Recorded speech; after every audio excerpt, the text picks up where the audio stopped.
Voici l'analyse du silver, donc l'argent. Alors je vais commencer une étude en mensuel et puis après je descendrai en hebdomadaire et en journalier. Alors voici le graphique donc en mensuel. Vous voyez qu'on a eu des plus hauts à 48 et les plus bas, on voit qu'il y a quand même quelque chose d'impossible à franchir, d'enfoncer. C'est le support ici que vous avez à 4,10. Alors entre cette marge là, il y avait bien évidemment du travail à faire.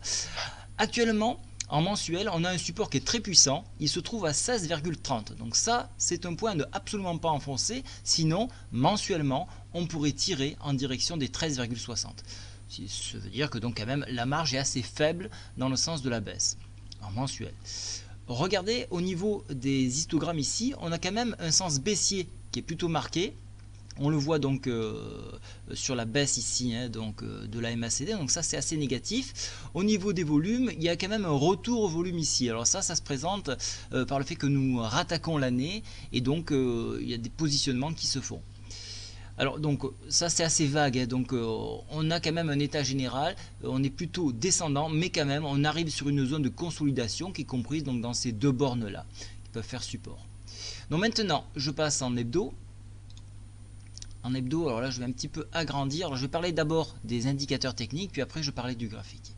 Alors d'un point de vue indicateur technique, alors on ne va pas tenir compte de cette bougie puisqu'elle n'est pas terminée, mais regardez ici, on est en train de repartir à la hausse en hebdomadaire. Donc là c'est clair, il y a un sens haussier qui est en train de se matérialiser. Je vais agrandir le graphique hebdo et je vais étirer mon graphique. On a eu un échec sur la moyenne mobile 20 à ce niveau-là. Elle se trouve donc à... alors attendez, voilà, je me repositionne. Elle se trouve, et j'agrandis, 17,27. Cet échec-là fait que nous avons la nécessité de consolider la zone. Et vous voyez que nous sommes sur deux bougies actuellement. Il semblerait qu'on soit sur un sommet en pince en formation ici. On est retenu par le support. Là actuellement il se trouve à 17,2, donc ce support là, ça peut servir de rebond technique. Donc si on rebondit sur ce support là, on ira à nouveau tester la borne supérieure à 17,27. Si on échoue à ce niveau là, on ira chercher le support mensuel que je vous ai mentionné tout à l'heure et lui se trouve à 16,84. Donc voilà, ça faut le noter. Donc en achat sur repli ça semble pas mal. Pourquoi en achat sur repli? Et là je vais passer en journalier. En journalier, je reviens d'abord sur les indicateurs techniques. Regardez, les indicateurs techniques commencent de se retourner à la baisse ici. Donc on a la possibilité de venir chercher. Alors il se peut qu'aujourd'hui, vous voyez, on est venu chercher la zone ici à des 16,84. Alors peut-être que c'est déjà fait, mais s'il y a un nouveau pullback, donc si on revient toucher cette zone là, ça peut être intéressant de pourquoi pas prendre une entrée pour envisager un retour ici. Vous voyez qu'on a quand même un petit peu du potentiel qui est en train de baisser. Donc profitez des unités courtes de repli pour travailler les unités longues. C'est ce que je dis en formation.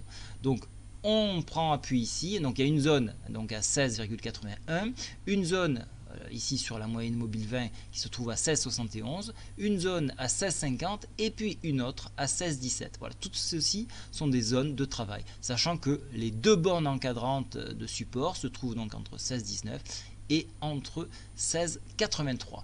Donc pour moi, achat sur repli pour envisager un rebond technique. Alors je vais passer en hebdo pour le rebond technique, pour définir un petit peu une sortie. Et là, j'agrandis le graphique.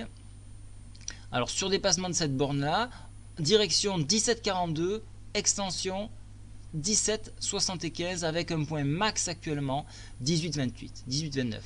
Voilà. Après je ferai une réactualisation, pensez bien à me demander de réactualiser parce que je ne peux pas traiter tous les graphiques, mais sur demande à ce moment là je fais un petit effort.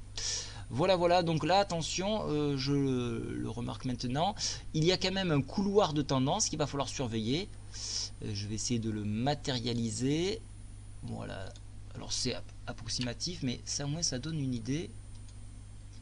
Dupliquer, voilà, on voit le couloir ici de zone de travail, et donc on est en train de tester la borne supérieure. Donc s'il y a une réintégration, ça serait bien de prendre appui et tenter donc de sortir de ce couloir là, et là donc ça serait une confirmation de ce que je viens de vous dire précédemment. Voilà, bonne continuation et surtout bon trend, au revoir.